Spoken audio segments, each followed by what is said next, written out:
ළමයි දැන් ඊළඟට ඔයගොල්ලෝ මතක් කරලා දෙන්න යන්නේ වෘත්තගෙන පාඩම. හරි. එතකොට මේ වෘත්තගෙන පාඩමේ අපි 6 දී 7 දී 8 දී මේ වසර 3 දී මේ ඉගෙන ගන්න කොටස් ටික ඒක ඔයාලා මතක් කරලා දෙනවා. හරි. එතකොට මෙතනදී අපි දැනගන්න ඕන මේ වෘත්තයක තියෙන කොටස් මොනවද? හරි. වෘත්තයක තියෙන ලක්ෂණ ඒ ටික තමයි ඔයගොල්ලන්ගේ විභාගෙදී අහන්නේ. එතකොට වෘත්තයක හරි මැද ගත්තාම හරි වෘත්තයක හරි මැදට අපි කියනවා කේන්ද්‍රය කියලා. මොකද කේන්ද්‍රය හරි මැද වෘත්තයේ හරි මැද. හරි අපි කව කට්ටෙන් වෘත්තය අඳිනකොට කව කට්ටේ තුඩ තියන්නේ එතන. අපි කියනවා කේන්ද්‍රය. ඊළඟට මෙන්න මේ වෘත්තයේ ඇඳෙනවනේ. මෙන්න මේ ඇඳෙන වෘත්තයේ සීමාව මේකට අපි කියනවා පරිධිය. ඒකට කියන්නේ පරිධිය කියලා. එතන මැද එක කේන්ද්‍රය වටේ මේ සීමාවට අපි කියනවා පරිධිය. ඊළඟට කේන්ද්‍රයේ ඉඳලා අපි ඔය කියමු පරිධිය දිනවනේ. පරිධියේ තියෙන දුර. කේන්ද්‍රයේ ඉඳලා පරිධියේ තියෙන දුරට අපි කියනවා අරය. අරය. හවුද? අරය. කේන්ද්‍රයේ ඉඳන් පරිධිය දින දුර අරය. මේක පරිධිය. මැද තියෙන කේන්ද්‍රය. හරි. ඊළඟට දැන් අපි කේන්ද්‍රය ඉගෙන ගත්තා. අරය පරිධිය. හරිද? ඊළඟට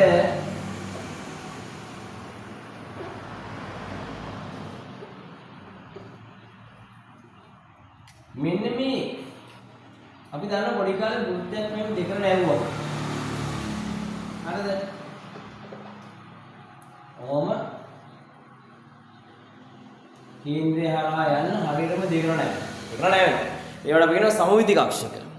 වෘත්තයකට සමමිතිකක්ෂක ගත්තාම අනන්ත ප්‍රමාණයක් තියෙනවා. මෙන්න මේක සමමිතිකක්ෂයක් ගත්තාම එයාගේ නම තමයි විස්කම්භය.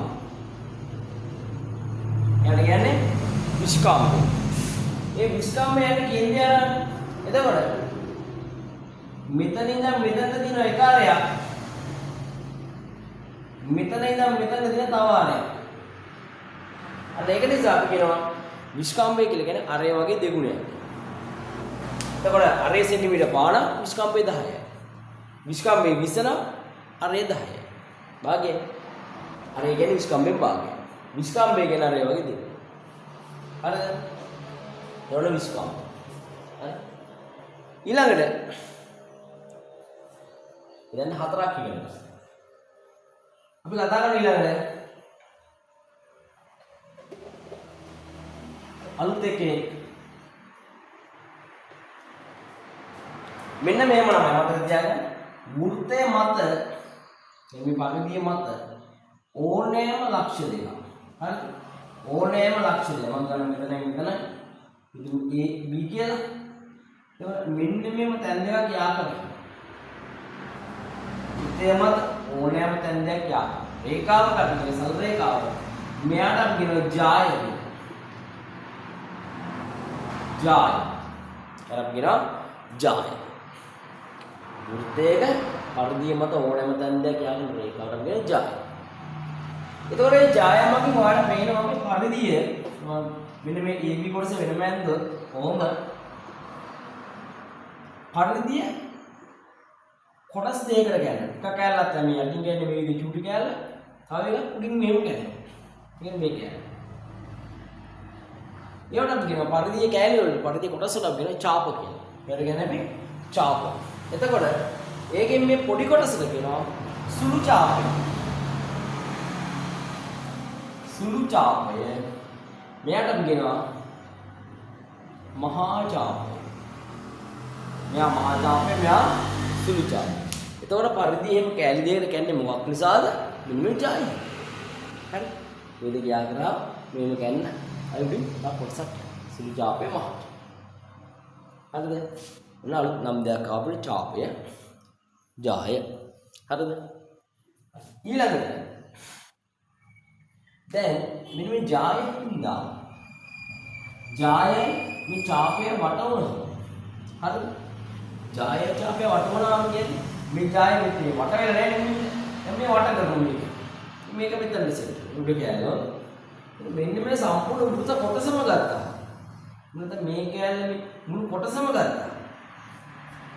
මේකට අපි කියනවා වෘත ඛණ්ඩයක් කියලා.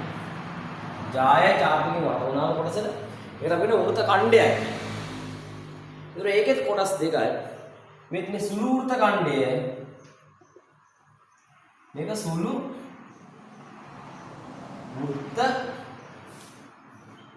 ඛණ්ඩය මේක මහා වෘත ඛණ්ඩය.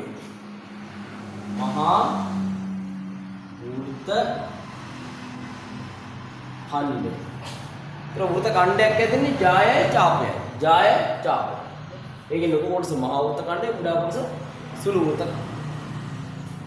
ඔයගොල්ලෝ ආනන්ද විභාගයට වෘත ඛණ්ඩයක සීමාව මොනවද? වටවල දින මොන ඇන්ද? වටවල දින මොන ඇන්ද එන? ජායය සහ වෘත චාපය. ජායය සහ චාපයේ වටවල දින අපි කියනවා වෘත ඛණ්ඩයක් කියලා. ඊළඟ එක මෙතන තියෙනවා කේන්ද්‍රය. ඉතින් ඕක කියලා කේන්ද්‍රේ ඉඳන් අරයන් දෙකක් ගන්න විදිහ. දැන් මතක් කරනවා ඔයාලා පීසා කෑම. නේද? පීසා එකේ තියෙන ওই විදිහට කාලා පීසා ඕ චීස් පෙට්ටිය තියෙන්නේ. එතකොට මෙන්න මේ කොටස මේ අරයන් දෙකයි වෘත චාපය. අරයන් දෙකයි වෘත චාපය. මෙන්න මෙහිම වටවල කොටසකට අපි කියනවා කේන්ද්‍රික ඛණ්ඩයක් කියලා.